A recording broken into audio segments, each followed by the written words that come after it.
Yeah. And so I'm going to set up a webcam over here, and then that way you can get both walls. Nice. Nice. Always a good idea. Let's see. Let me see if we're live. I think we are. So we'll find out in a Hello, second. everyone, and welcome back to. Oh, I was wait. going to ask you if you do that. If you do that one hello, that'd be awesome. So, yeah. All right. So we're doing this a little different today. I think we're live. Yes, we are. Here we go. Good deal. All right. Well, here we are. This is chapter 29 of the DC Alliance podcast. My name is Greg, the Bat Daddy 52. And not like always, I have a special guest with me tonight filling in for Mr. Hines, and that is the lovely Katie. How are you doing? Hello, everyone. Hi, Greg. Hi. I did it just for Greg. I hear you. I appreciate that. I love that intro. It's so cool. I love hearing it every time. I don't Thank know you so why I much for do filling it, in tonight. honestly. Yeah, Like, I don't either. Like I started this show with the well, here we are thing because I love that line that well, here I am, the Batman line, because it's such a badass line when somebody threatens you and then you show up and you're like, well, here I am. Like yeah. I love that, and then it just kind of stuck. So Yeah, I just, that's my natural flow of things. I'm like, hello. yeah. All right. So, yeah, here we are. We are doing chapter 29 tonight. We got a lot of news to talk about. Katie once again is filling in for Travis, which is awesome. I really appreciate it. No But before we get problem. started, let's talk about the network we are part of.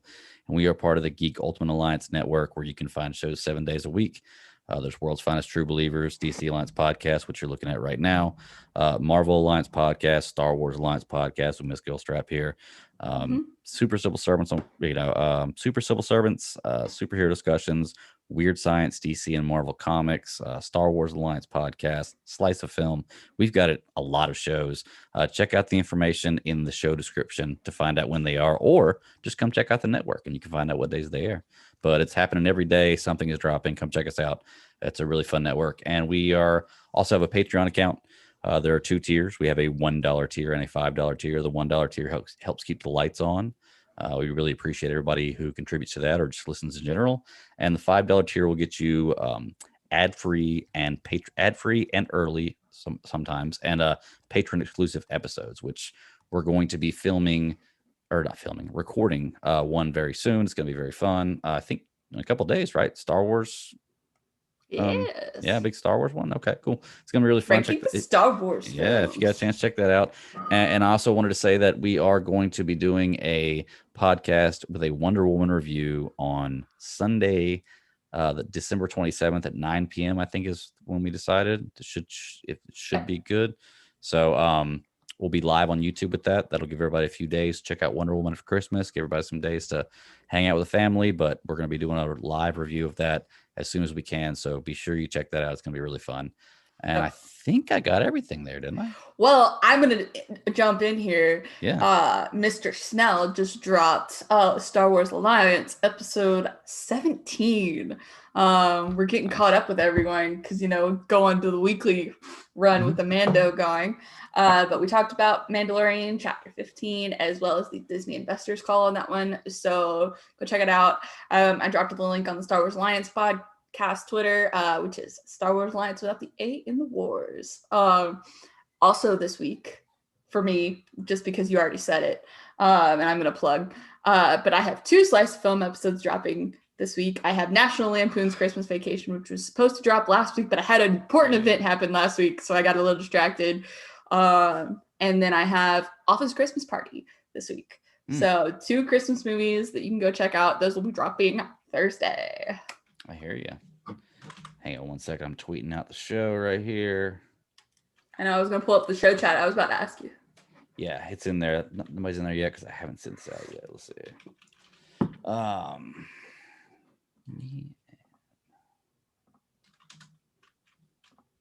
Sorry for everybody listening right now.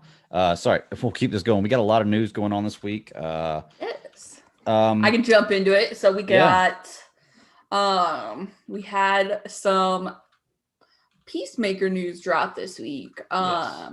By the Illuminati, which y'all take his news as you will. So we have a new detective coming to Peacemaker. Casting is currently underway for an Asian female in their 30s two 40s to play a tough and witty character named Detective Vivian Song.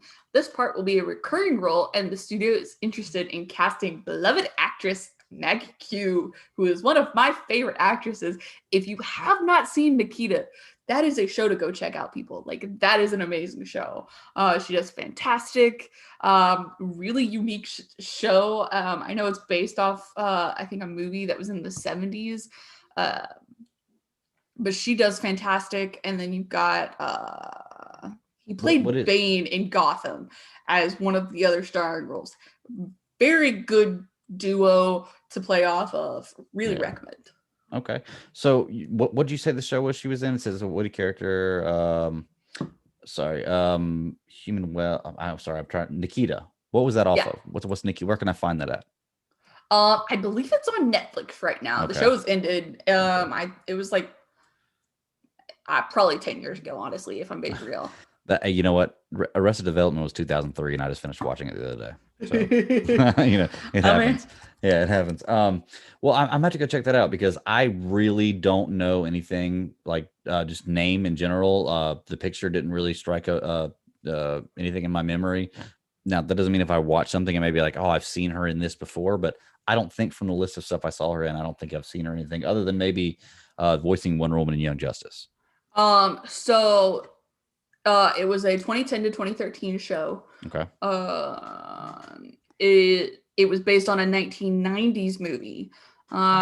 Stars Shane West, Lindsay Fonseca, Noah Bean, Melinda Clark, and Maggie Q. Where can I watch this? Because I like telling people that anyways. Yeah, I'd like to check it out. I mean, watch. Because I'm not sure how big of a character this is going to be. It says it's on Prime Video right now. The last time I watched it, it was on Netflix. I have Prime Video. So yeah, go check that out, y'all. Yeah, definitely. So yeah, it says the biggest question that remains is exactly how she's going to fall into the story of Peacemaker, because we don't really know what's going on with this right now anyway. There's very little plot details out, this article says, but the signs point to it being kind of put together by Argus, perhaps as a predecessor to Task Force X, which that'd be pretty cool. And it says if this is the case, the government would be sanctioned, this would be a government sanctioned operation, and would be odd for them to be under investigation. So she could be, her role could indicate that this oddball group of DC characters coming together illegally off the books, which isn't that what Suicide Squad always is, kind of illegally off the books? Right. Yeah. So I don't really get that, but I mean, I guess it's an astute observation. It's not wrong. So you could take it a number of ways. I think something along the lines of Argus, maybe going off as something like what Arrow did. Excuse me, y'all. I've said it before and I'll keep saying it. That's my only real knowledge is the CW shows and some animation when it comes to DC. But I thought like Lila, I think is her name. Yeah. In Arrow, yeah. You could go somewhat in her direction and kind of spin off as kind of like the head of Argus, maybe. Yeah, I mean, they had some good episodes with Lila in there, and she was a good character. But there was so much more depth with a show than there was somebody in a movie. Of course, they're talking about her being in the show, correct? She's going to be in the 8-episode series for Peacemaker, not the movie. Yeah. So okay, yeah, you're right. I could see that happening then. Somebody you could actually dive deeper into. Yeah, I think it would be an option. I think you could also, this is cliche maybe, but I think you could also play off the love interest aspects, because we know like the Peacemaker, or I say we know, I'm guessing that we know like he comes from a background of justice. So realistically, it could be someone he knows in his past that is trying to keep him on the straight and narrow, and then always a good option. Yeah. Like I said, they haven't let a lot of plot details out about Peacemaker, and I'm still not sold on the character yet. So apparently they're investing a lot in this character. Still not sold on it because I still haven't seen a great John Cena acting performance, but I have my mind open and I'm willing to go into it without judging anything first, and hopefully I'll enjoy it. And I remember because I remember when you said you were judging the Batman costume, and then you saw the trailer. Yeah, and then it's you it. That's changed what your I'm saying. mind. So Yeah, you never know until you see it, I suppose. So we'll see what happens. But Maggie Q's typical roles. She's been in Mission Impossible 3, Live Free or Die Hard, which I don't know, Priest, and Fantasy Island, which was a mystery thriller. She's also starred in the Divergent series. The Nikita series is an assassin-based one that basically it's a secret part of the U.S. government that takes people off the streets and trains them to be assassins, and then sends them out all over the world. Okay. And then her last role, other than Fantasy Island, was as FBI Special Agent Hannah Wells in Designated Survivor, which is now a Netflix property. So that if that gives you any indication of what roles she's played in the past. But she's very good. Love her to death. Yeah. So. Well, if you say she's been in Live Free or Die Hard, or she was in Divergent series, then I've probably seen her at some point in time. So I need to go back because I've seen Live Free or Die Hard. It's not like the best movie ever, but I've definitely seen it. And I've seen bits and pieces here of the Divergent series. I at least recognize some of the characters, I would think. So terrible movies, great books. Okay. Now those were kind of the books that were up against Hunger Games at that time, right? Yeah, like that they were Hunger kind of competing. Games, terrible books, terrible movies. There's my hot take drop. Ooh, okay. Wow. I'm going to put that out there. That might be a tweet right there. Mark the time down. So, this, I'm sure we're going to get more news about this character moving forward. I don't know, like I said, a whole lot about this. This dropped a few days ago, and we've actually got a list of a few different characters that we're going to have in this series. So it's going to be pretty interesting. We know, is it Agee? Steve Agee? Sorry, I got distracted. No, you're fine. I'm not sure how to pronounce his name. Agee. I believe it's Steve Agee from Guardians of the Galaxy Volume 2, and the new girl will appear as Peacemaker as John Economos from Suicide Squad. I don't remember this character from the first movie. Do you? So I don't understand returning. Travis is probably banging on the desk right now. I don't remember that character just by name from the first movie. I'm sure that if I saw it, or saw who it was, I'd probably remember. No. The first movie was Suicide Squad. The second movie is The Suicide Squad. Okay, good point. But why did it say reprising his role? Oh, I got you. Reprising his role for the show from the movie. That's what it is. Okay. There you go. I figured it out. Yeah, you just have to walk me through it for a second. I'm sorry. That's what I'm here for. That's what I'm here for. Hey, I'm going classy tonight with wine, so I've got chamomile tea and a bottle of water. That's probably way better for you. But all right, so we also got Chris Conrad, who will portray the antagonist in the series. He is Adrian Chase, aka the Vigilante. This is news we've already known. Pretty cool. I like the idea of the character. The only real experience I have with Vigilante, I guess I could say, was with you, is from the CW series. Young Justice as well. Okay, yeah, that's true. But yeah, good point. But I mean, I don't have much experience with him, so I'm interested to see how they portray the character. There is a current casting role underway for a male in their 50s and 60s to play a character named Myrn. Myrn is a strong, tough, and true leader. He's a new character created for the series, but they have suspect that this is merely a placeholder, and Myrn is going to be Serge Steele, a special agent and government Sarge Steele. I'm sorry, a special agent and government operative with a metal hand. Steele that was featured in the animated film Batman and Harley Quinn, voiced by John DiMaggio. So no word out for that. What they're going to, or no word out for who the actor is right now. They're just doing a casting call at the moment, correct? Yeah. Any ideas of who you would want to play that? Because I don't know anything about the character. I don't know anything about the character either. Like, the name sounds familiar from the Justice League animated show, but I'm not 100% sure. So don't quote me on that, people. Right. But I think a good opportunity would be to maybe, I'm sure. I had an actor in mind, and then I just lost him. This has been happening to me a lot. This has been happening to me a lot recently. Yeah. It happens to me all the time. I'm trying to think of a 50 to 60-year-old actor that's built. Hugh Jackman's in his 50s, right? Hugh Jackman doesn't want another superhero role. I mean, I'm just saying he's in his 50s, right? But So, see, then we go back to the conversation I believe we've had on Super Civil Servant before in the past. Like, do you really want your Marvel lead, a guy known for his Marvel? You want to be a secondary? Yeah, that's true. Superman, like you know this guy as Wolverine. Like I watched the latest movie that he was in about the embezzlement from like the New York school systems, and I was like, I think I was watching that with Ansley, and she was like, "Is that Wolverine?" You're waiting for the metal claws to come out, right in the middle of the movie. So, yeah. I mean, I'm not, and you're not, but the average person is like, oh, Wolverine. Like, that's a good point. It's a very good point. I was trying to think of a built actor that was in his 50s or 60s, and I can't really think of any at the moment.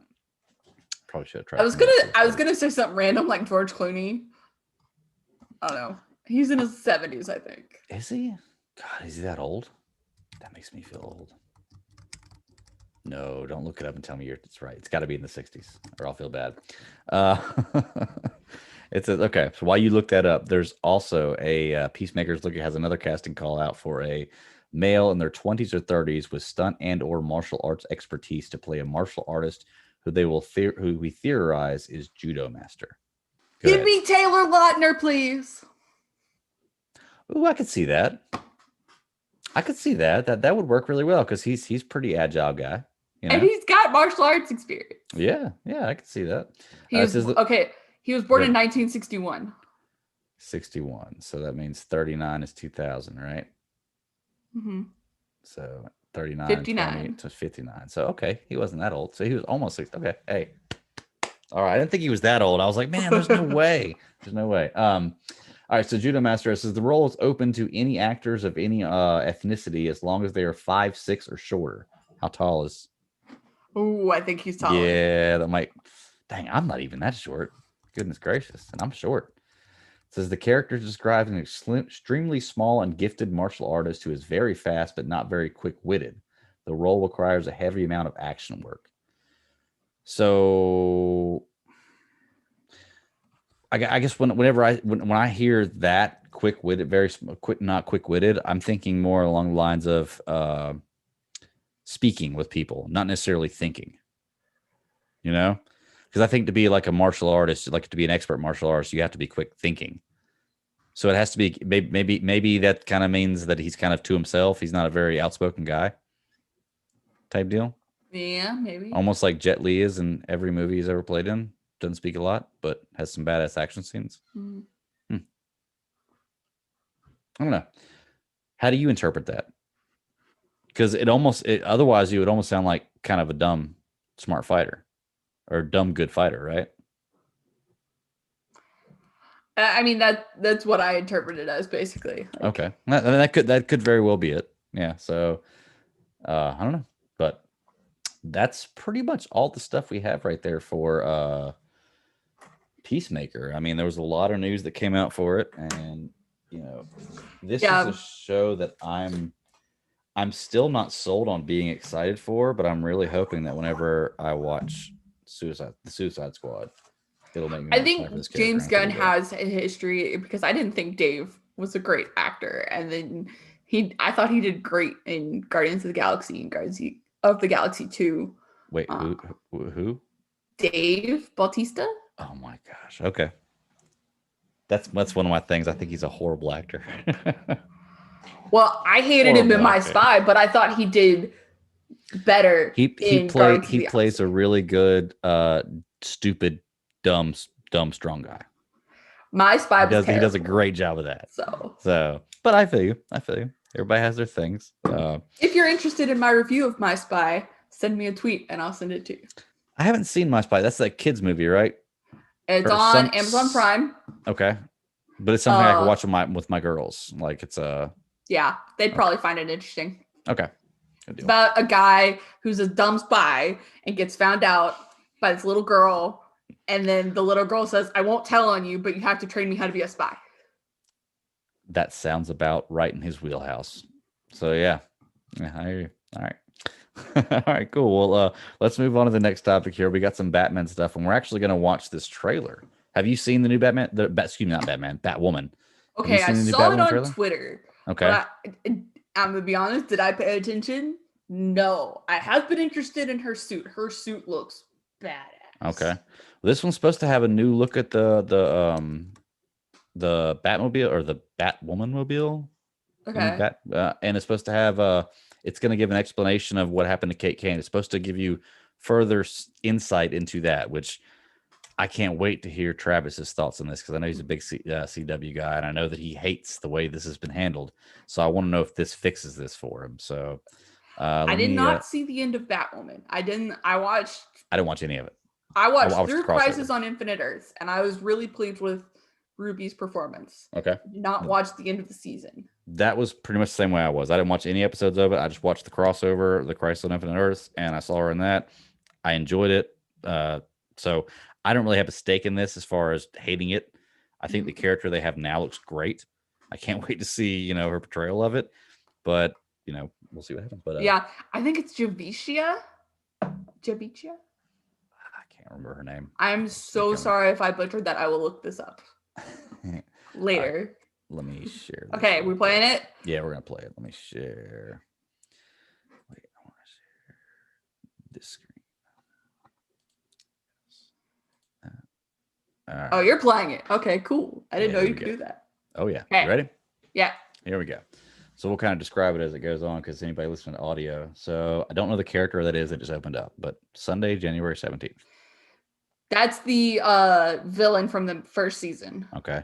And this is her finding the suit. Now look, I'll pause it right there. Did you see that look, there's her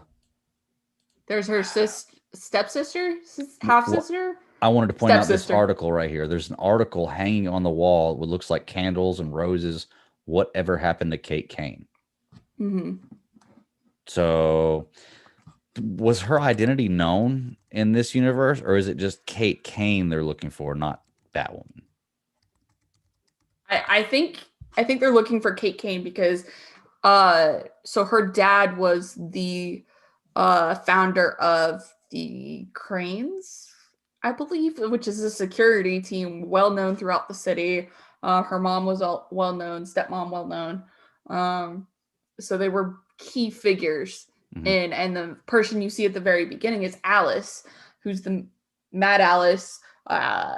She's the villain in season 1, but she's also Kate Kane's twin sister. Okay, that one right there. Yep. Okay. Interesting. Yeah, it sounds like a show I need to go back and catch up on. So, all right. So, like I said, there's the villain from last season. We see her finding the suit. The article. So apparently they know Batwoman's gone. Did you see the riot right there? Like it look, or is there a riot? Okay, I'm sorry. Go back. Is there a riot against Batwoman here? Because right here. Yeah, so I would assume at this point with the bats on the rainbows, the rainbow bat, you've got a lot of people. And so probably what's happened is Batwoman's been gone for a long time. Mm-hmm. And so crows. It's not cranes, it's crows. Sorry, y'all. You're good. I see that crows are gun safe. Gun unsafe? Unsafe. Yeah, you see Batwoman equals hope. Yeah.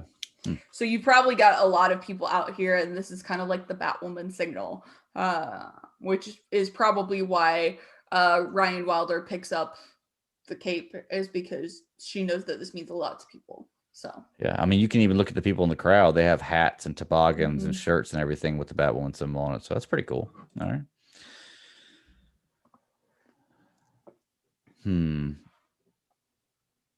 So in the article, it says that you're going to see, like I said, the explanation of Kate Kane and the origin, the finding the suits. I guess it's their first time, probably the first time strapping and all, which is pretty cool. Yeah.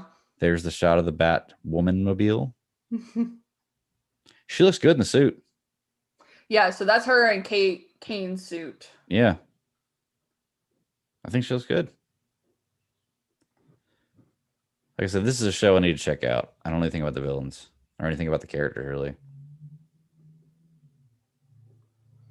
See, I think the afro definitely fits her a lot better than the traditional wig for Batwoman. And I mean, realistically, like, yes, is someone going to be able to strictly identify who someone is, or what race they are based off a person in a suit. No, but I mean, this is a show. It's not really about, you have to kind of accept that it's a hole that they're trying, not a plot hole, but like something that the audience more needs to understand versus the people in the show. You want to know something that's funny? That's something that I didn't even really notice. Like it didn't even really dawn on me. I mean, I get the hair. Obviously the hair is different, but it didn't really even dawn on me about that. Red hair, bat suit, or Batwoman suit. That's all I really saw. Like, so that's pretty cool. You're right. I mean, I guess it doesn't really matter. I think it looks good. I think it, like I said, there's no, anybody who's a problem with that. It seems like a really, really minuscule thing to argue about, we had like, it was a lot of conversation on Twitter, especially because the wig that Kate Kane wears is the more traditional Batwoman wig. Right. And yes, I know like Ryan Wilder coming in was a choice, but at the same time, like I think this is a good move, really. It allows the CW to branch off in a different direction. Ryan Wilder is comic canon now. She's been brought into the Batwoman comics. So I mean, that's really cool to see. But this changing the hair was a hot topic when the new costume reveal happened.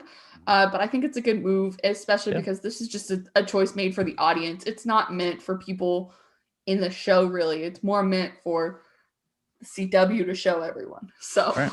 Yeah, no, and like I said, I think it looks fantastic. Like I said, until really you mentioned it right there, because I haven't really noticed. I don't look at a lot of things on Twitter. I talk to my friends on Twitter, and they give me news. Mm-hmm. That's what my Twitter's for. I don't really notice. I didn't know there was an argument about her, like a debate about her. But honestly, I know Twitter, and yeah, I'm sure that no matter what, there can be a debate about or an argument about or somebody disliking that's going to be. But once again, I think it looks great. I can't wait to see it.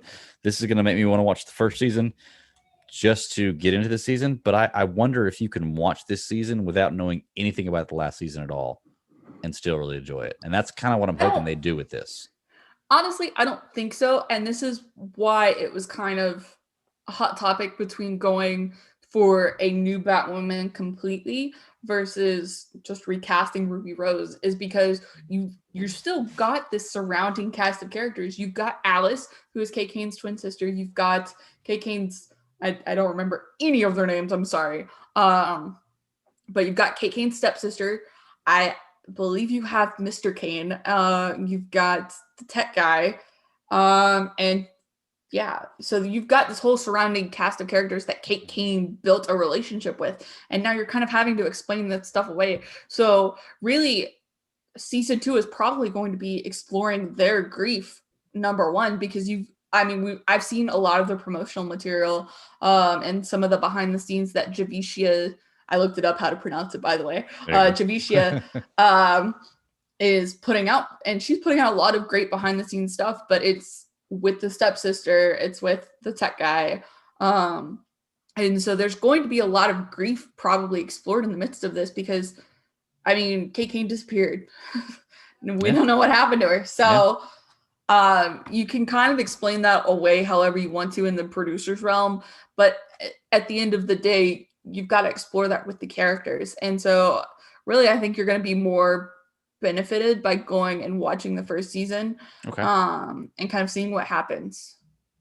So yeah, I mean, I'm probably going to anyway if I have the opportunity to. But so you're saying that they would be better set, you think, if instead of just going straight forward with this Ryan Wilder story and kind of paying homage or leaving little Easter eggs about the Kate Kane stuff, they should spend a significant amount of time with the grief, with transitioning, with building this new character and moving away from Kate Kane would be a better move. Because at the end of the day, you might get Ruby Rose back for like we've recovered her, and now Kate Kane's going to really pass off the mantle of Batwoman. That might be a great step in the right direction for the CW to take with this. But ultimately, you don't need to just explain away Kate Kane's disappearance and then move on as if nothing happened. Right. Grief is a real thing. When people disappear, people wonder, people struggle with trying to recover from that. Mm-hmm. And so the CW is going to make great steps in trying to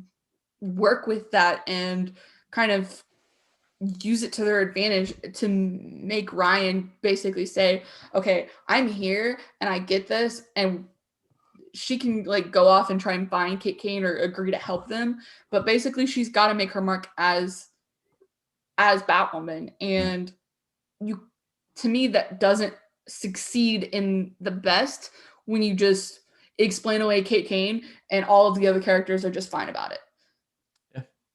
That makes it's great sense. And I think honestly, and I know Travis would chime in if he had it here, that's his biggest problem with it too, is having the established world and trying to work this established world into this without, he's worried about them, what I was saying, just totally ignoring it and just moving forward. And you raise a good point like he does. He's actually in the chat room right now. He says keep him company while he's studying human resources management. Mm-hmm. Dude, if you're listening to us now while you're studying, that means you're gonna have to listen to us tomorrow while you're taking the test to get the best results. So hey, but do it. You get there. But yeah, so like I said, I haven't seen a lot of Batwoman. I'm probably gonna try to watch the first season. By the time this season comes out, I don't know if I will because there's so much stuff to watch, but I definitely want to watch it at some point in time. Once it's out there, I've got forever to catch up on it.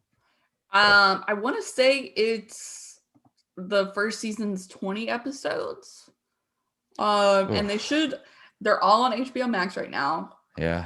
And that means without commercials. So they're probably what, 42, 43 minutes a piece on HBO Max. I'm sorry. Yeah. 42, 43 minutes. So they were on CW. Yeah. Mm-hmm. So we'll see. All right. I'm definitely going to check it out, but I'll tell you what, let's go ahead and take an ad break. We'll walk into the next part of the news because that's really all we got tonight is news and would you rather. So we'll continue to plow through this. But as always, folks, we got, ad-based network, ad-based network. Is that what I want to say? We are a network with ads.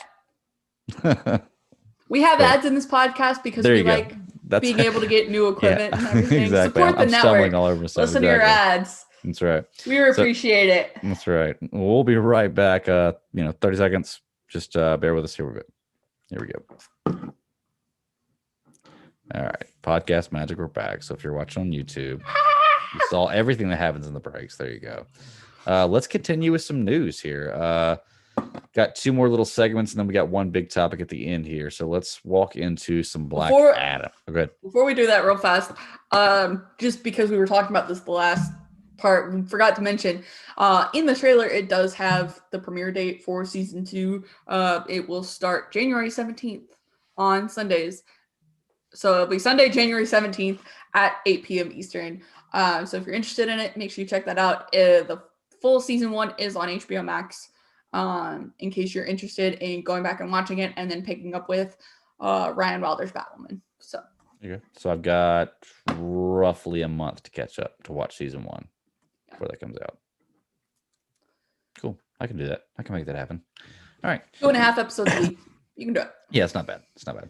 All right. So next topic here, we got Black Adam news, and this is from thedirect.com. The Rock posted to Instagram to announce that he was training for Black Adam, and production is set to begin in spring of next year.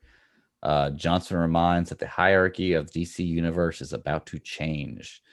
He says, shout out to his strength and conditioning coach, Dave Rienzi, for ever-evolving strategic roadmap to success in this film and character, month by month, week by week, day by day.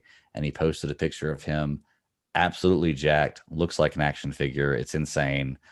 I can't believe how big this guy is. It's going to be, it's nuts. Okay, but let's be real. Did you see David Sandberg's post? I'm not sure. I may have, but which one was it? He posted a very similar picture in the Shazam piece. In the Shazam, the pajamas, the onesie? Yeah, I saw that one. Yeah. So, insane. This is something that I think we've heard about for so long with The Rock being Black Adam. Like, it's just been a thing. Oh, The Rock's going to be Black Adam, but nothing ever came of it.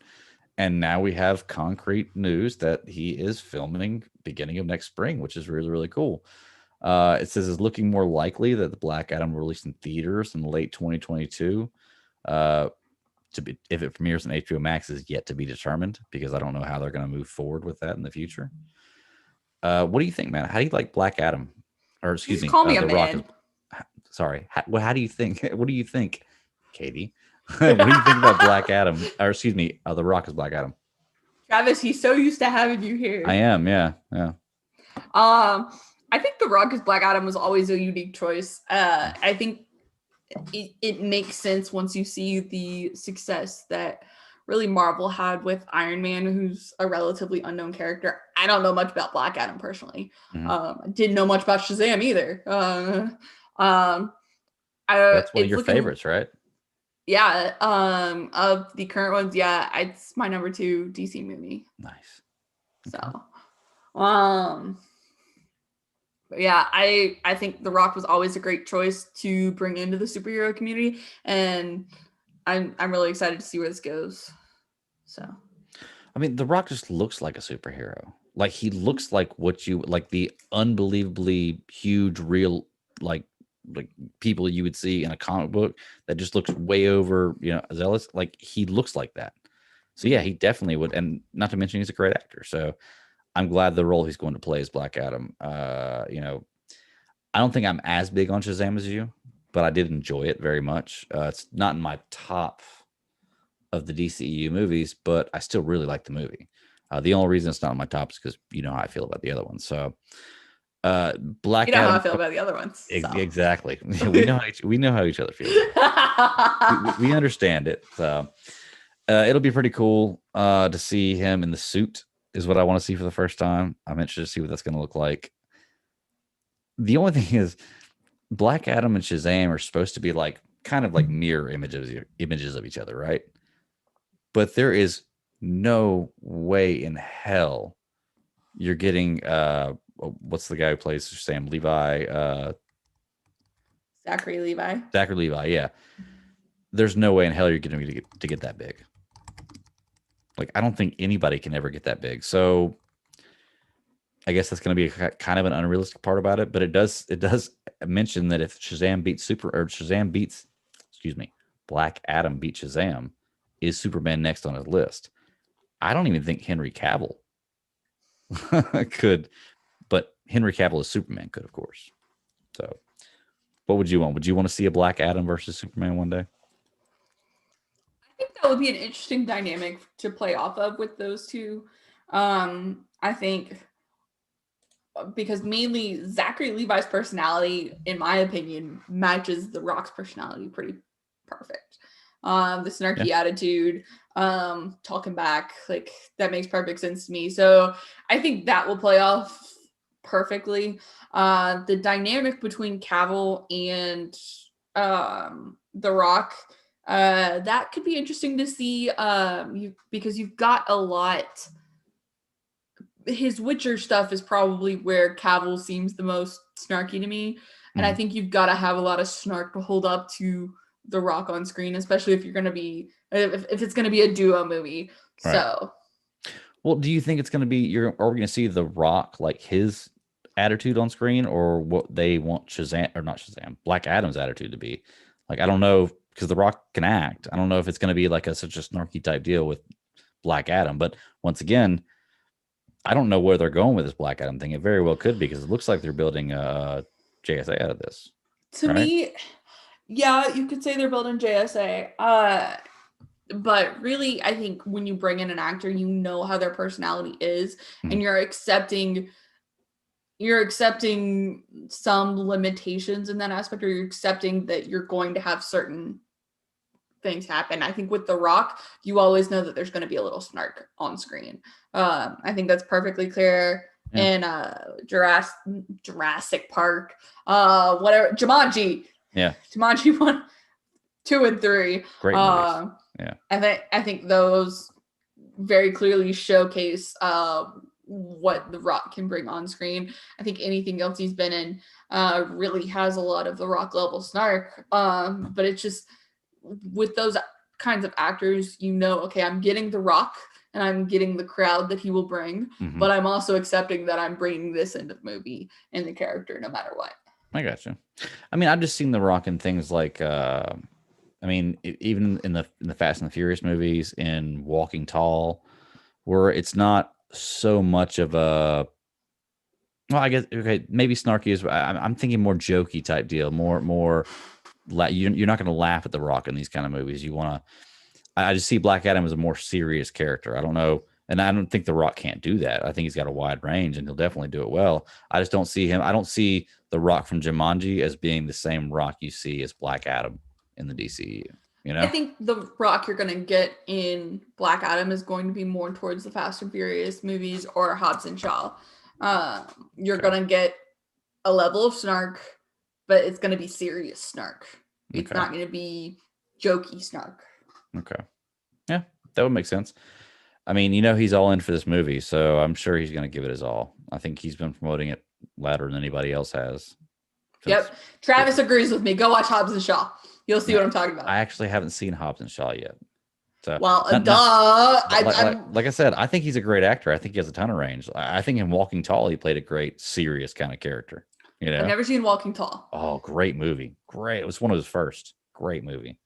And you can tell it's one of his first. He's not as good of an actor in that movie as he is now, but he plays the role really well. I think it's kind of that's one of the movies that kind of launched him forward into where he's at now, minus the WWE. But he said Travis said he turned off the Fast and the Furious franchise, or it turned the Fast and the Furious franchise. No, Travis said it pissed me off. Oh, are you a big Fast and the Furious? Well, okay, so the story, like I binged all 9 Fast and Furious movies in like a day and a half. Okay. Or 8, excuse me, I can't count. Just so I could go watch Hobbs and Shaw. And then I didn't end up going to see Hobbs and Shaw. It also made Matt very angry at me because I told him I'd watch the Fast and Furious movies with him and then I didn't. But so I really enjoyed the Fast and Furious movies, and like I did like a quick take with him on Full Circle, just because I've never seen it. So I really enjoyed most of them. And then Hobbs and Shaw was like, I mean, it's a spinoff, so I mean you can take it with a grain of salt, but I was like, really? Was this necessary? Yeah. It seemed like a money grab.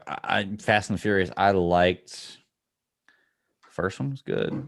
And then I can't really remember for the second one or third one, whichever one Tokyo Drift was, where it kind of was like whatever. Then it came back and started being really good again.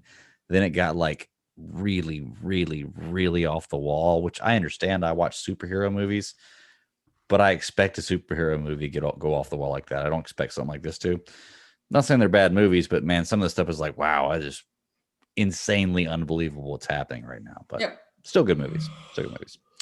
All right, so more Black Adam news.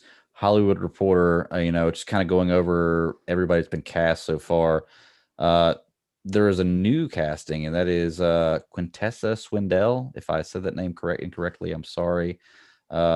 She's a non-binary and uses them, they pronouns. It is currently filming opposite Uzo Aduba in the new season of HBO's In Treatment. Said they are a star breakout in the hit Netflix series Trinkets, and also had a memorable turn in HBO's acclaimed series Euphoria. In the Words can are is, hard. huh? Words are hard. I'm reading what you're reading. It's weird. It is weird. In the can is the Neil Burger feature Voyagers opposite Colin Farrell and Ty Sheridan, which Lionsgate hopes to release next year. So, they are in a few things. I have not seen them in anything, so it'll be interesting to see. That's all I've really got to say. I don't know much about the character of Cyclone. Yeah, I don't either. It's supposed to be somewhat of a large character. Like I said, they're talking about bringing the JSA to the big screen. They're kind of adjusting it to the big screen. Characters they can put on there and really portray well. It's going to be fun to see. They already have Aldous Hodge as Hawkman and Noah Centineo. I know I didn't get to talk about this has been like a long time ago, but I am super excited for him. He looks the role of Hawkman. I'm interested to see what it's going to look like in costume, because that is an interesting costume to try to nail. It seems simple, but I feel like you can screw it up really easily. But and then Adam Smasher, Noah Centineo, I guess his name, I'm interested to see this one too. Yeah, I don't know. He's a big guy. Is he going to be like the gym version of Ant-Man? Is what I'm kind of thinking, like the souped up guy of Ant-Man. I'm not sure. What is Atom Smasher? I don't. Atom Smasher is a character that's basically like Ant-Man. He can grow or shrink. That's golden age Atom. Yeah. So, why is there so I'm on the Wikipedia page for Atom Smasher, hero.fandom.com, and there's a whole section to his relationships with women piece. Oh, really? Which is, I'm like, okay, why is that necessary? Okay. He is a metahuman with the ability to grow to giant size. Okay, so maybe he can't shrink then. He can grow. Yeah. To be honest, like, I wasn't too thrilled with the Noah Centennial casting. I saw him in the new Charlie's Angels. He's okay. Granted, the whole movie was okay, but that's really all I've seen him in. I haven't seen him in anything else, but I was like, meh. So, I mean, I feel like DC does a really good job with casting, to be honest with you. I don't think there's a lot of casts that actors I've seen that I didn't like in those roles. But then again, I guess I could say the same thing for Marvel. They've nailed all their casting too. I haven't seen a lot of bad castings there either. So I'm still yet to see like somebody that they were going to bring in to be a villain or a superhero that, even if I wasn't sold on them to begin with or didn't know anything about them, that I was unhappy after I saw them. At least since, I guess I would say, this new Justice League universe, DCEU and MCU have started. There were things before that weren't as good, but that was a little before the time, I think. Mm-hmm. So I don't know him in anything either. And once again, this is a movie that I'm going into with no expectations, because if Rise of the Skywalker taught me anything, it was don't expect something, because you'll be really disappointed. I'm still so sad about that. I went into Rise of Skywalker with expectations, and you know what? I still like the movie. I know you did. We've talked about that. Definitely, you should go check it out. We've talked about it in a number of podcasts, as a matter of fact. Number of podcasts. So, and I don't hate the movie. I just am still not over what I wanted to see. You have to be drunk to watch the movie. Yes, I know. Go check out the Super Civil Servants podcast we did on the commentary. I think we were all drunk talking about that movie that night. Yeah, that's a good time. So dropping soon on the Geek Ultimate Alliance feed. Yes, that's going to be a retro, maybe Christmas Day, because I know Travis wants that. It's going to be a Christmas present for him. Drop that one. So, all right, I got nothing else for Atom Smasher. So I got nothing. Yeah, none. Let's move into a little more serious news here. There's been as everybody knows, Ray Fisher having issues with Warner Brothers, and I'm not want to say issues like it's something he's just making up. Like it's some serious stuff going on. And Variety reported that the Warner Media says it's concluded the investigation for what's going on with Ray Fisher and Warner Brothers, and remedial action will be taken. What does that mean to you? Yeah, I was going to ask you, what's the definition of remedial in this case? To me, remedial sounds like, doesn't it mean simple or stupid or dumbed down? Like remedial? Given or intended as a remedy or cure. Okay, I was totally wrong about that then. Google definition. Don't quote me on that. But that doesn't make any sense. Of course. So they're going to give a remedial action. They're going to do something to solve it. Is that what they're saying? They're, from what I get from the definition. I mean, to me, like it's kind of a retro punishment, I guess, in this case. To me, I'm hoping you see, okay, certain people who participated don't get to come back. In my opinion. I'm always a fan of innocent until proven guilty, but if Warner Brothers found something, Ray Fisher stated he had a problem with something, and the evidence turned out to be that case, then by all means, the Persian people who participated, bye. Mm-hmm. No, I 100% agree. If you commit the crime, if you do something like that, then yeah, you need to be punished for it. I know Nathan has the stance, and I've agreed with him on this too, that you can't always just say because somebody hurt somebody's feelings that they should be punished for it. But if you can go through there and there was legitimate harassment and I can't remember what exactly the words that he was saying on there about what they had done. If that stuff's real, then yeah, it definitely needs to be taken care of, because nobody needs to feel like they are a prisoner of their job. Nobody needs to feel like they are being treated unfairly. It's just, there's no point, especially at this level. And Mm-hmm. he has 100% reason to complain about this and to file the claims that he has. I'm just interested to see what it means, because it says that the investigation is concluded. I know I was talking to Travis about it earlier. He was saying it's not concluded because I'm sure there's more going on. And I guess maybe it has something to do with Ray Fisher's tweets about it. Is because Ray Fisher tweeted, the following is relayed to me on behalf of Warner Media at 5 p.m. Eastern Standard Time. And I believe this is on the 11th. He says the investigation of the Justice League is now complete. It has led to remedial action. Some we've seen, some that is still to come. And this statement, which truly belongs to all who participated in this investigation, Warner Media appreciates you having the courage to come forward and assist the company with creating an inclusive and equitable work environment for its employees and partners. There are still conversations that need to be had and resolutions that need to be found. Thank you for all your support and encouragement on this journey, and we are on our way. More soon. Accountability over entertainment break. Yeah. So, yeah, I mean, like, that's what they sent him. It basically sounds like to me they're just saying there's no solution to this. They haven't given him any kind of justice or any kind of answer to what's happening. We'll take remedial action. And I'm sure there's something that's happened. I know that Joss Whedon has stepped down from an HBO Max show. I don't know if that has anything to do with this or what's going on, but it doesn't sound like there was a whole lot that's going to happen to it. I think Ray, and I believe Chris has said this, but I think Ray is more limited by what he can say legally in this case. Right. Mm-hmm. Because I mean, he said there are still conversations. Wait, where is it? Some we've seen and some that is still to come. So we've seen some of it. He's probably indicating that Joss Whedon stepping down from his show item.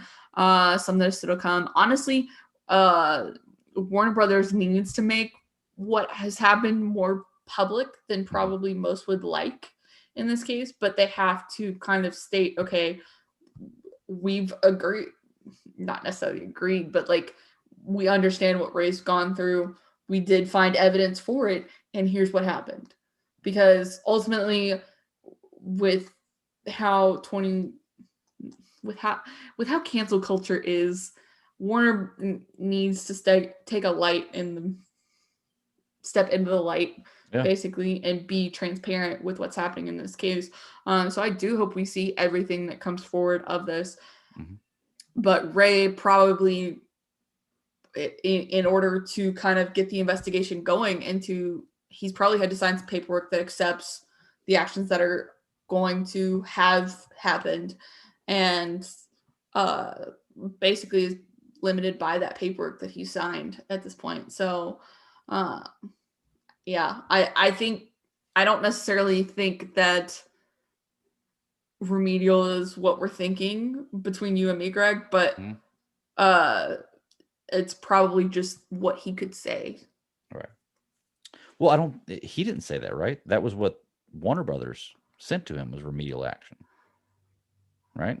Yeah, because he said in the first tweet. I think the first tweet is more Ray Fisher's words. I think the second tweet, which encompasses the statement, all the statement says it appreciates you for having the courage to come forward and assist the company with creating an inclusive and equitable work environment for its employees and partners. Sounds like coach speak or boss speak, to knock it. That's the statement from Warner Brothers. I think Warner Media relayed to him something different, and Ray is interpreting this with his lawyers to what he can give to the public, because this has been brought to the public's attention so much. Well, the hardest thing is, and actually I'm going to ask this question here next, because we got a show question from Mr. Snell, and it ties right into this. and it'll kind of go into the next part I want to talk about. Is Ray Fisher says, or his question is, Ray Fisher said that repercussions will happen. Some we've seen, some we haven't. We have to assume he's insinuating that the fact that Whedon is no longer running that series for HBO, I guess, would mean the ones that have already happened. Right. That's what I said. Yeah, he says the press release for it was Josh leaving. Now it may not be the truth, but still in the public, they've given him the pass and said it was his choice. It says, if this is what Ray is referring to, is that good enough? Progress to me is Warner pointing a finger at Josh publicly and not letting him slide by. Our thoughts. I think that's kind of right along the lines of what we're saying right here, and that's why I wanted to bring this question up right now, because I think it falls right in line with what you and I are saying. Is it feels like, or at least I'm saying, it feels like they're not doing a whole lot. They're not being transparent with the results that's the investigation. And that's what Warner Brothers needs to do. Mm-hmm. Warner Media needs to, and I keep flipping back between Warner Brothers and Warner Media and still struggling with that. Right. But Warner Media basically needs to step into the light and be transparent with what's happened. Mm-hmm. And I mean, Ray does say some that is still to come. I mean, we could see Warner Media write something up on that, but honestly, Warner Media may have gone to Joss and said, hey, we have this evidence right here. Mm-hmm. Your best bet is to go ahead and leave now before this comes public. And then they might point the finger at him. But Joss gets the idea of leaving gracefully. Right. He gets out. Exactly. Yeah. So, but I don't necessarily think that that's all that's going to happen. Because at the same time, Josh wasn't the only person that had accusatory statements against him. Right. So in that case, I mean, Josh might have been punished in that sense for letting it happen. But then the people who acted more thoroughly in the cases of racism and harassment and everything might get the finger pointed at them. Right. And so we don't know what evidence has Warner Media pulled. We don't know what Ray or whoever else was on the Justice League staff experienced. But at the same time, we know what's happened. This is coming to the very public eye. Warner Media has to be transparent. Mm-hmm. And so my hope is that they turn this around and become a little more transparent. Do I doubt it? Yes. No. And, that's kind of, I think that's the answer for me. That kind of gives me my answer to the question here. And he's asking all in all, is it enough? What's happened so far? I don't know, because I really don't know what's happened so far. And even if I did, I don't know the details of everything that happened beforehand. And I by no means am saying that what Ray Fisher is saying is not true or anything like that, because I don't believe he's a liar. And I don't believe you go out on a limb or you go out and do the things he's done if something hasn't truly happened. Yeah. But I still haven't seen it. And I can't believe everything everybody says just because I like them or I like the way they act or anything like that, because if we did that, the world would be in chaos. I feel like he can prove whatever's happening. I just need to know before I can make a decision of if this was enough or not, what they've done. And I also don't know exactly what they've done yet. This is all it said is remedial action has been taken. And based on what Ray Fisher says, more is to come in the future. So maybe it's enough for now. Maybe they're investigating further to find out what's going on, even though they said it's done. I don't know what's going on, but if more is to come in the future, I just need more details. When I get more details, then I can make a decision of if it was enough or not. Because I need to know fully what the crime was, if it happened, and what they've done to stop this in the future. So, and that's where I think, I don't know, the public, most people in the public are going to be like, okay, they're going to make a judgment stance on it because they trust stuff. But in reality, that's not how the world works. And there is evidence involved. So I do believe in accountability over entertainment, and I fully support Ray Fisher in his statement, but that's going to sound bad. You get what I'm saying? Like, no, I get what you're saying. It doesn't sound bad. You need proof. You need proof on both sides. I don't say Warner Brothers right, and I feel in my heart Fisher's right, but I still haven't seen anything showing me like what's going on. I believe it happened. I believe what he's saying is the truth. But if I were to be the one that said drop the axe on the head or not, I couldn't do it without having more evidence on what's going on. Yeah. The public doesn't get should not get to make that decision because we don't see what's going on behind the scenes. Mhm. I think if Ray Fisher is happy at the end of the day with what's happened, Mhm. and then by all means, then the right decision was made on both ends and all parties are happy involved. Is Right. Warner Media still a corporation that wants to CIA cover its butt? Then yes, it is. But the public's never going to get to know everything. So. Did you just spell butt with an A? I tried to be good. I'm just gonna cover its ass. Hey, there you go. All right. All right. I mean, there's not a whole lot more about this. I know that Travis knows a lot more about this than I do, and it sounds like you know a lot more about this than I do too, or you're just a lot smarter than me. Probably is the case. I'm just making statements, and I'm just well, you're making sense, and that's all there is to it. You look at what's going on, you make sense about it. But I think that's all we got about the Ray Fisher and Warner Brothers stuff going on right now, or Warner Media stuff going on right now. Maybe we'll hear more about it in the future. This was supposed to be the conclusion to it, but I don't feel fulfilled. I don't. Yeah, I don't think it's the end. That sounds bad to say fulfilled because it sounds like I'm looking for something or anticipating something. I don't feel like this is the complete story. Like it doesn't feel done to me. Yeah, so, I don't think it's the end. Yeah, we'll see what happens. But all right, well, let's go ahead and take one more break, and then we'll knock out the last little part here. We got some more news about Warner Brothers, a little bit of Wonder Woman news, and we're going to talk about our Would You Rathers from last week, and we'll get this done. Can I give one Would You Rather? Ooh, you can. Okay. Yeah, definitely. I was actually going to ask you to bring one to the show, and then but you forgot. You did it already, so there you go. Yeah, then I forgot exactly. I do it a lot. All right, folks. You and me both. Yep, let's take a break. We'll be right back. All right, and we're back. All right, so let's knock this last little bit of news out here. And I saved a lot of the Warner Brothers stuff for last. Well, okay, you did miss something. Today, yeah. Zack Snyder's Justice League show was announced as going to be R-rated. Oh, I did miss that. I kind of knew that, I think, or I kind of anticipated that at least, or I was hoping, I guess I could say. I don't want it to be R-rated, but you were hoping for bad words? I don't mind bad words. I'm just kidding. I've already said one. That's right. You said ass. What you did? What the frack? Entertainment Weekly, which I don't know if that's the direct source. I'm just looking on Twitter right now. Entertainment Weekly says Zack Snyder says his 4-hour cut of Justice League is likely coming to theaters with an R rating and F-bomb dropping Batman. But I mean, you got to imagine. I just feel like if it's on HBO and it's an adult show, it doesn't have to be rated R. Isn't that what draws you in? Is the chance to see a little side boob or the chance to hear the F-bomb dropped a little bit? I mean, come on, that's what draws you in, right? As long as it's not Wonder Woman's side boob. I hear you, yeah. Well, that's cool. I mean, like I said, I kind of expected it because me personally, I'm a bigger fan of the Ultimate Edition of Batman vs Superman anyway. So I like the rated R version anyway. Because it was so much different with, it had to be rated R just because it had the blood splatter when you shot the guns. And I don't know. There's a lot of things in there. It's crazy how they rate movies now. But cool. That's what he said. So when asked for details about what makes the new footage explicit, Snyder reveals there's one scene where Batman drops an F-bomb. Cyborg is not too happy with what's going on with his life before he meets the Justice League, and he tends to speak his mind. And Steppenwolf is pretty much just hacking people in half. So the rating would be due to violence and profanity, probably both. See, he is pushing. Sorry, go ahead. No, good.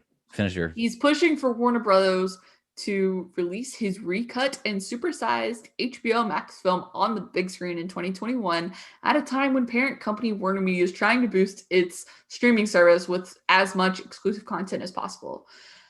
Decision has not been made on whether to release it theatrically or not. I think that if it's a huge hit on HBO Max, it'll get released theatrically. It just makes sense to me. Then again, I guess it really doesn't. If people could have the option to watch it at home, they may not want to go see it in theaters. I think people like maybe me or you. 4 hours? 4 hours is a lot. I'll watch a 4-hour movie. It's good. You can't tell me you haven't sat down and watched 4 hours of a television show. Of course, then again, watching 4 hours of a television show in your bed is different than watching it at a theater. So and having the ability to pause and that's true. Go to the bathroom. That's true. There's because when I watched Endgame, I walked out of there with almost having peed my pants because it was 3 hours I'm like, I didn't want to miss anything. You can't go 3 hours. You can't train yourself. Go right before you go in the theater. That's the trick. I walked into that theater probably dehydrated the second time. Yeah. So I could pay attention You're better. like, this is not happening again. I hear you. Well, that's cool. Like I said, so check it out. It's coming soon. We only got a few months away from Zack Snyder's Justice League. I'm excited. Let's talk about some more Warner Brothers here, though. Hollywood Reporter. Warner Brothers is kind of like got called to the principal's office. That's kind of the way I look at it. They announced their entire 2021 slate, 17 films, Godzilla versus King Kong, Dune, The Matrix 4, to all release same days as features hit theaters.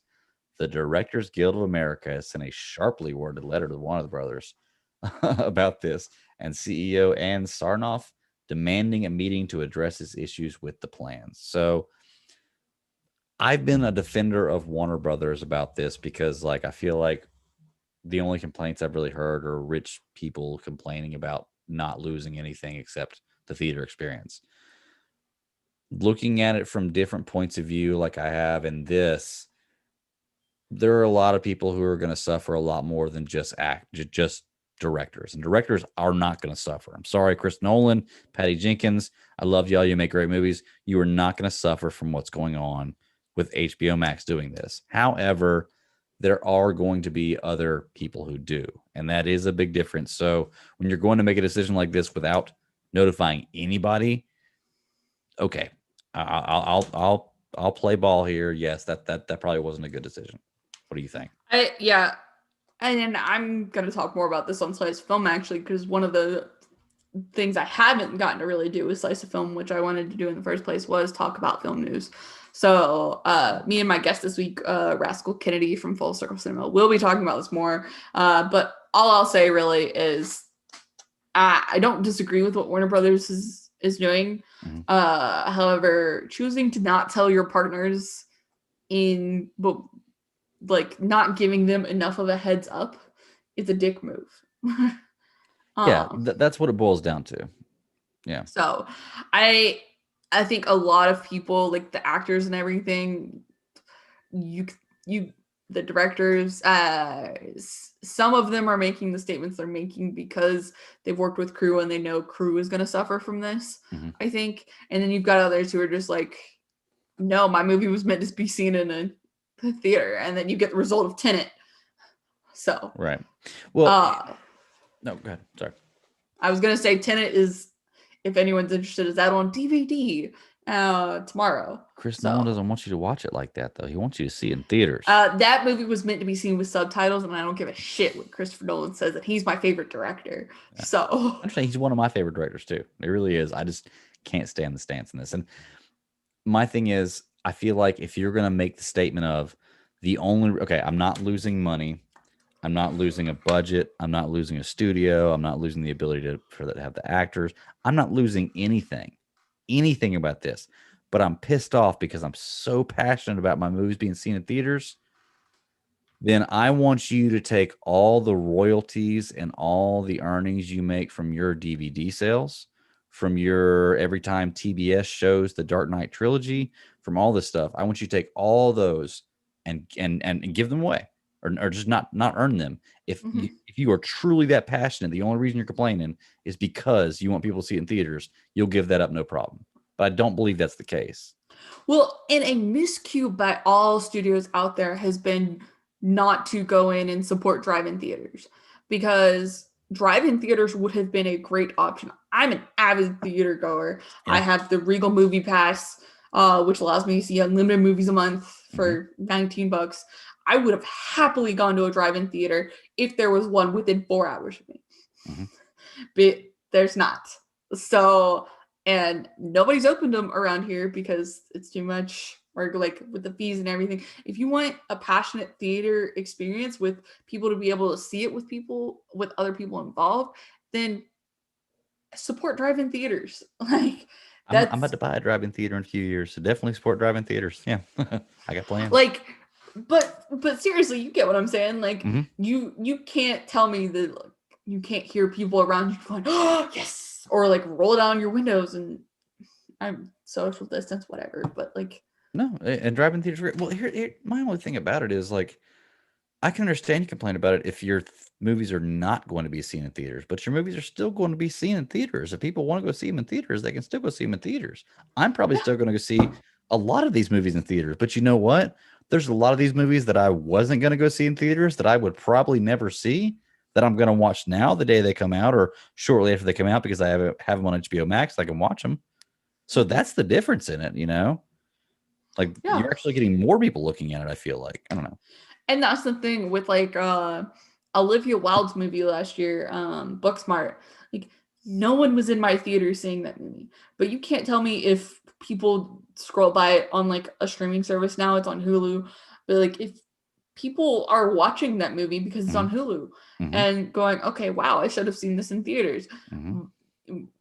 When things can come back around and people like get a hold of it, then that gives more people a reason to say, okay, maybe I'll take a chance on the next movie that piques my interest slightly. Like the way back with Ben Affleck, I would have never gone and seen that in theaters. Mhm. I didn't go and see it in theaters because it had a shortened theatrical run this year. But Ben Affleck was amazing in it, and that movie pulled at my heartstrings. Like, Yeah. and so I'm like, okay, that was perfect, and it's on Yeah. HBO Max right now, and like, so I Ooh, mean, I should watch that. Yeah, that should be one of the next ones I watch because I wanted to watch that. And I never went and saw it because it wasn't a movie it, I would go see in theaters, but I want to see it. yeah. You know? I So don't feel like that's a theater experience movie. mhm, You know, you don't have to see that one in theaters to really get the full experience, but you want to see yeah, that kind of movie. Um, you know, they say this is kind of where my turning point with this is, and like I said, I don't haven't completely flopped my opinion, but I do see the other side a little bit right here. Is major theater chains express their displeasure. Adam Aaron, CEO of AMC Theaters, operates 1,000 theaters globally, said December 3rd that the move will sacrifice a considerable portion of profitability of its studio division.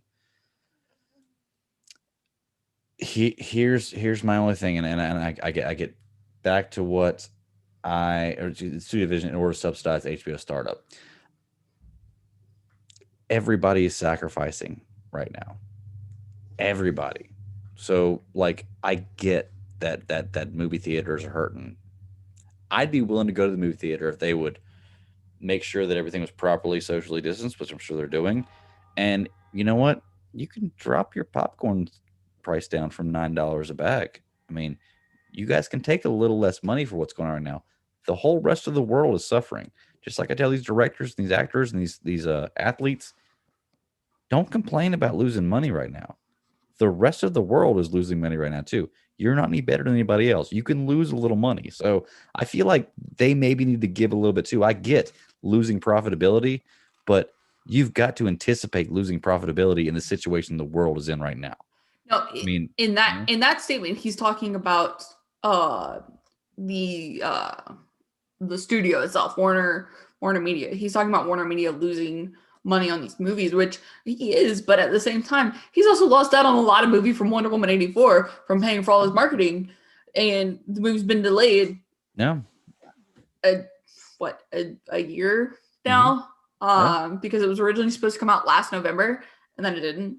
Um, so I think in this case, what theaters are struggling with is that theaters are uh the studios charge an arm and a leg for them to pull these movies into theaters. Which And is so crazy. Yeah. Sorry. yeah, so that's why your popcorn is so expensive, is because Mm-hmm. they got to make money somehow. But yeah, I think everything going on, I think studios and theaters are going to have to reach an agreement in some way, shape, or form. I think it's very likely that after all of this, studios are going to end up buying theater chains, and you're only going to be able to go see Warner Brothers movies at Regal. You're only going to be able to see Universal movies at AMC. So it's gonna be Like, like streaming services, but on the big screen. You can only watch this on this network type deal. Yeah, that makes sense. I hate that. Well, luckily I'm around a bunch of different kind of theaters here. I've got a Regal and yeah, I've got all that I've around me. got an Aramark and a Regal. I've got a Regal. I've got everything. I've probably got, like I was telling, I've probably got 15 major theaters with at least 15 different showings in each theater, different screens in each theater within 40 miles of me. It's insane. Mm-hmm. So, and I'm sure a lot of this is going to shut down. I know that the movie theater that I grew up with, not even a mile from, I lived across the street from it, was $1 growing up. It's like $2 now. Absolutely insane. But you're getting what you pay for. It's old school, old screen, old seats, everything else. But you get what you pay for. I can take the family of the movies for $10, and I have a lot of memories there. They just shut down. It sucks, and I hate that about this. They what can they do? You have 4 screens. You charge $2 per seat, and you're in the pandemic. You got to shut down. Yeah. So, and I feel like that's why I feel like I have the back of of Warner Brothers, the decision they made. One, because I like the fact that I can watch this, but 2, because you've got to make a business decision to move forward and continue the business to grow. Like you were pointing out, they've already lost so much money with Wonder Woman. Like, make as much as you can. Like, make as much as you can. And what I was saying about the movie theaters taking a dip, studios the same way. If you got to take a dip, you got to take a dip. And I feel like that's kind of the bullet they bit here. They're like, okay, we're going to take a bite in the sales here. Let's make the best of what we can and put it out there on HBO Max. Yeah. So I mean, it was a bold move choosing to move their entire 2021 plate to HBO Max. Again, not saying that they shouldn't have gone and talked to people before they did that. Like, the people who created the movies, did the movies, were in it, whatever. So it's very difficult to state what could happen in this case. One of the reporters from The Observer said, don't be surprised if Warner Bros. Goes back in June and looks at this, because obviously we've got vaccines coming out. Who knows, the curve may.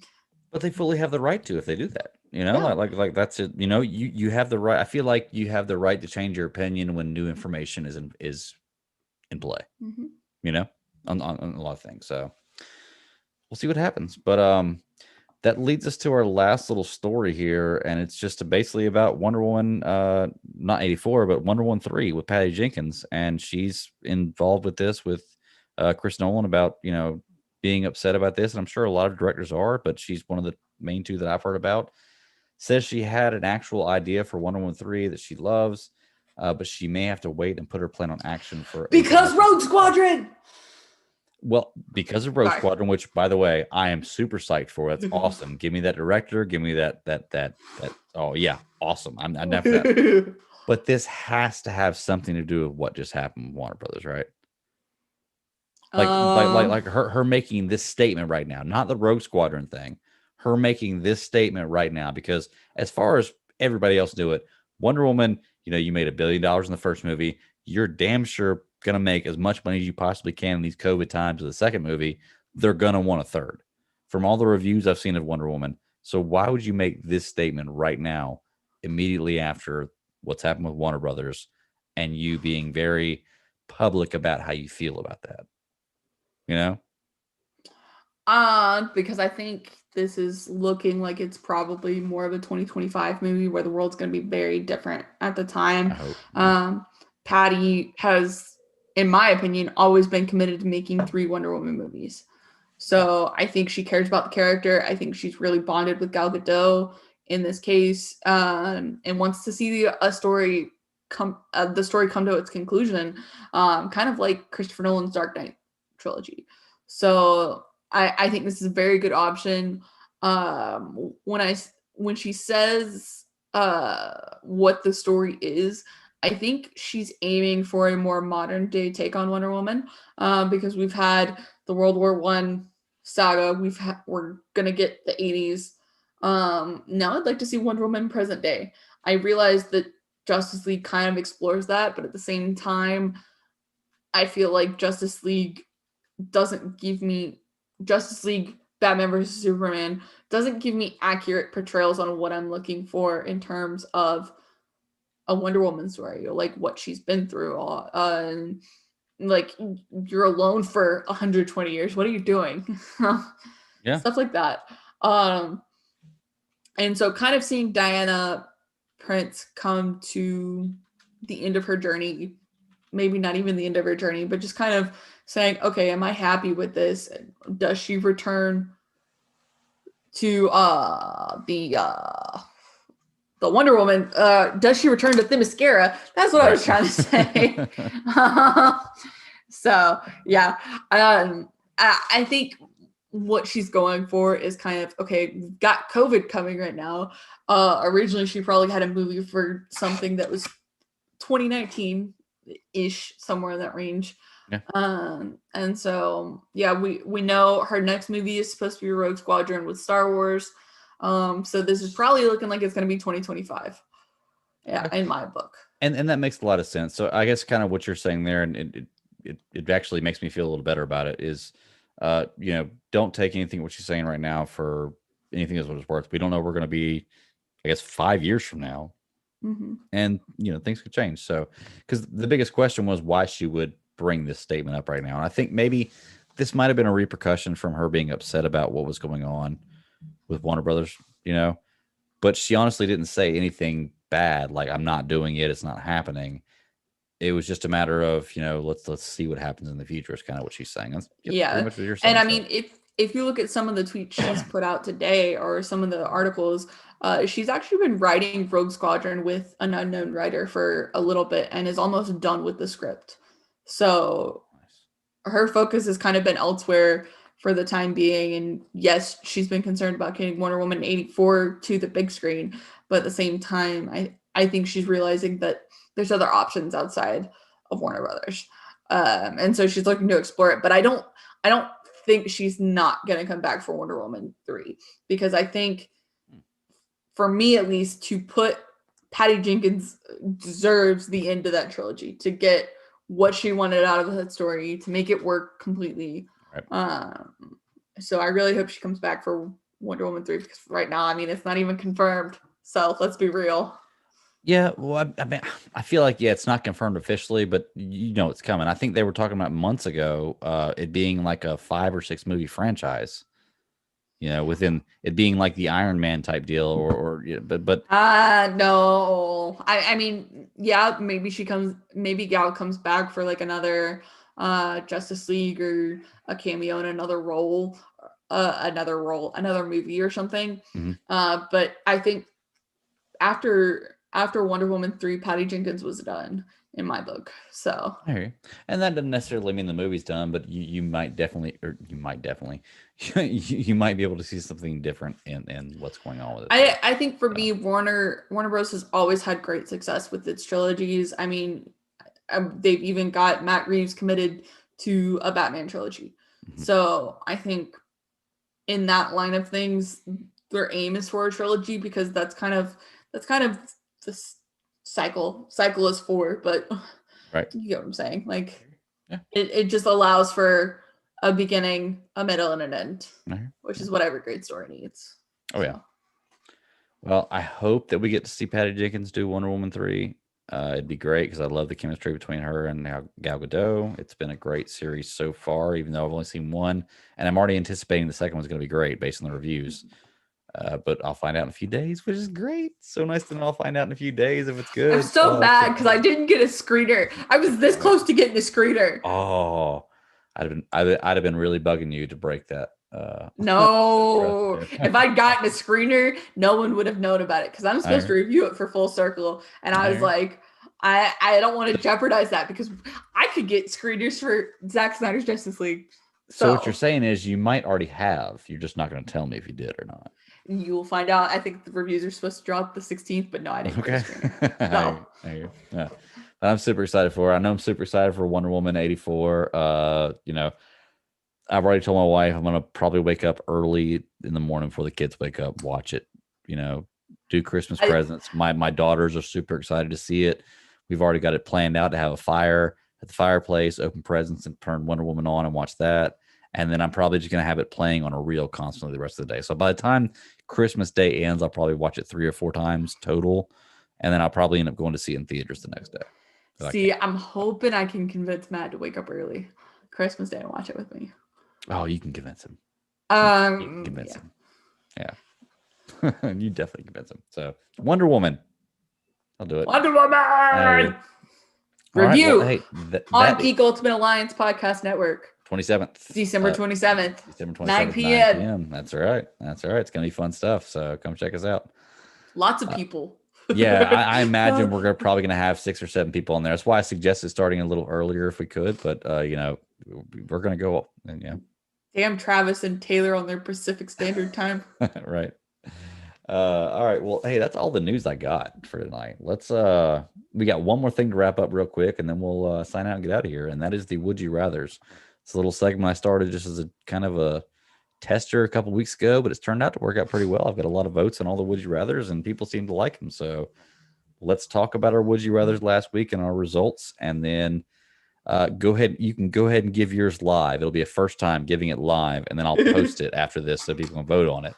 And then the rest of them will come out probably tomorrow or the next day, as far as Would You Rathers go. So my Would You Rather, my second one was you get to bring back one DC live action show for your choice for one more season.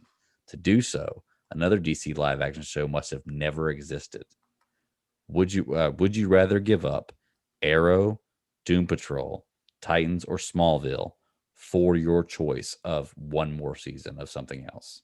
And I asked for people to reply with the show they were bringing back for one more season. So wait, which were the? Oh, you put Titans on that list, right?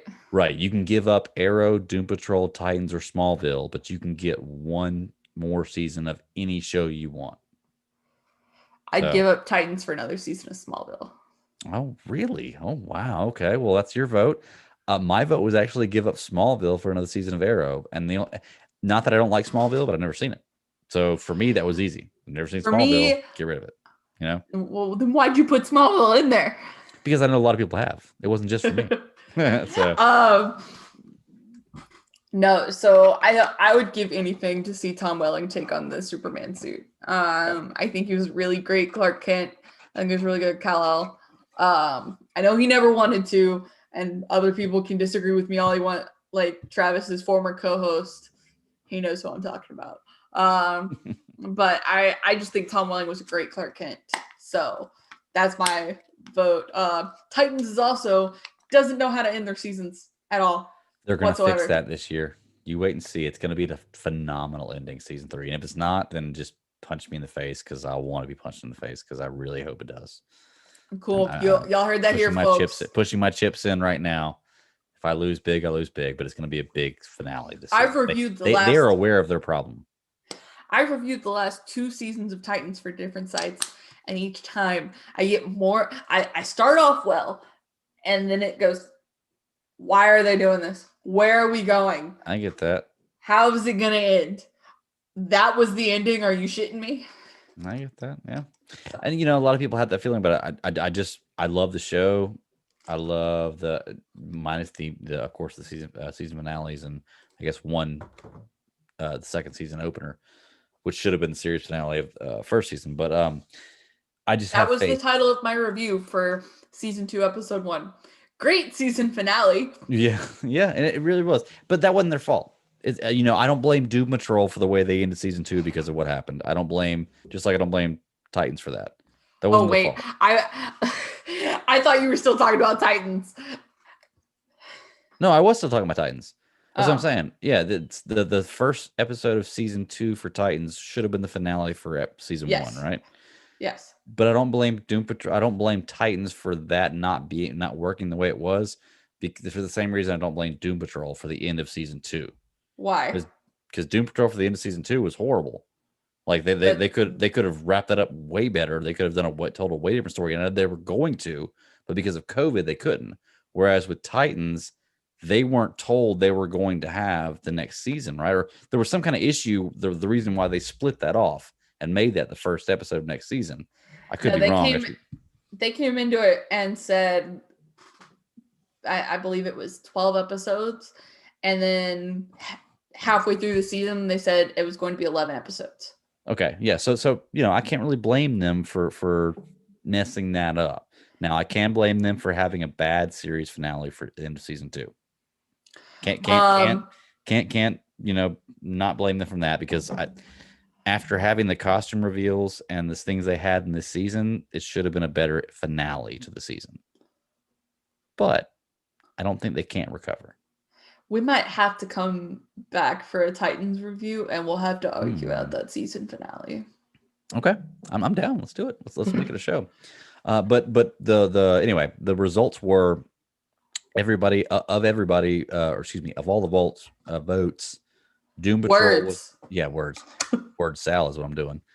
Doom Patrol was the one that people will give away the most at 35%. I didn't have everybody reply. There was 20 votes, only 5 replies.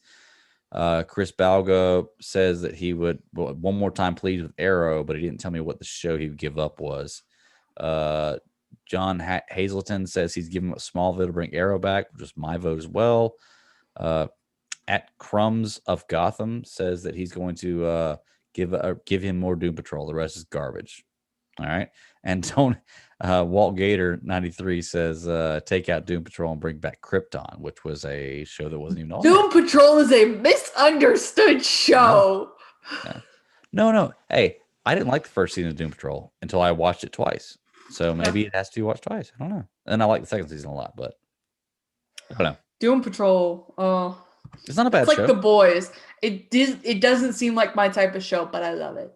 I hear you. And let's see. Second would you rather for the week is would you rather fight 50? And see, this is why I need Travis here. 50 Mr. Mixaplick. I think maybe it's how you say his name. Size. Yes. Size Atom Smashers or 1 Atom Smasher size Mr. Plick. Did I say that right? Mr. McPlick.